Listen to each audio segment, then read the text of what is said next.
Hi mga be! So ayun, kakagising ko lang. Halata naman sa mukha ko, 'di ba? Kumuha na nga pala ako ng tuwalya para maligo. Kaso, biglang bumaba yung kapatid ko, nagugutom daw siya. Kaya ayan, pakakainin ko na siya bago ako umalis. Tapos na nga pala ako maligo, hindi ko na na-video ng pagligo ko kasi bakit ko naman ipapakita sa inyo? Naglagay na nga muna ako ng sunscreen at syempre nag-lip tint muna ako para hindi ako maputla pag lumabas ako. O ayan, nakuha ko pang mag-post at ngumiti kahit alam kong malilate na ako. Nag-grab na nga pala ako guys at andito na ako sa mall. Nag-elevator na din pala ako dahil nagmamadali nga ako. Ayan, nagpa-wax muna nga pala ako sa mall at hindi ko na pala na-videohan yung pauwi ko dahil nga nagmamadali na ako at agad-agad na akong nag-makeup. Ayan no, ang tagal-tagal ko mag-makeup. Kitang-kita nyo naman, dami kong ginawa sa mukha ko. At ayan na nga, lumabas na ako be. Ayan, haggard ang atake ko be dahil ang init. Pero okay lang yan, hindi tayo mahagad for today's video. Nakasakay na nga pala ako sa Grab guys para makapunta sa pupuntahan ko. Alangan naman maglakad ako. Nakarating na nga pala ako sa pupuntahan ko at ayan, nakita ko si Idol Nick. Sobrang ganda niya sa personal.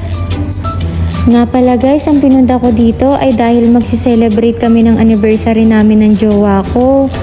Joke lang, anniversary nga pala ng ML guys. Sana all naga-anniversary. Ayan nga pala, kinantahan na nila ng happy birthday ang Mobile Legends.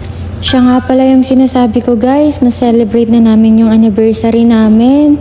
Joke lang, siya nga pala si Prince. At ayan, pinapunta kami sa harap at nagpakilala kami. Syempre, sinabi ko, ang pangalan ko si Jean. Alangan namang pangalan mo sabihin ko. Nagpapalaro nga sila ng Bring Me at kami daw ang magsasabi kung ano yung dadalhin nila. Una nga ang naisip kong ipadala ay takip ng kaldero. Kaso parang mahihirapan sila dahil nandito kami malapit sa tulay. Kaya ang naisip ko na lang ipadala ay something na basa. At ayan na nga, may pumunta na nga sa harap ko at may dinala siyang wipes. At syempre, medyo basa-basa yun. Kaya si ate ang nanalo. Congrats ate! Bumalik na nga pala ako sa upuan ko guys at ayan, may mga batang nagpa-picture sa akin. Hi sa inyo! Hi vlog! Huwag nyo report yung video niya. Ayan nga pala, nakita ko din si Ate Sheer. Ang ganda niya. At ayan, napaaga nga pala ang New Year namin dito. Kaya nanood na lang kami ni Prince ng fireworks. Tuwang-tuwa nga siya dahil first time niya lang daw makakita ng fireworks. Ayan nga pala guys, yung mga pumunta sa anniversary ng ML.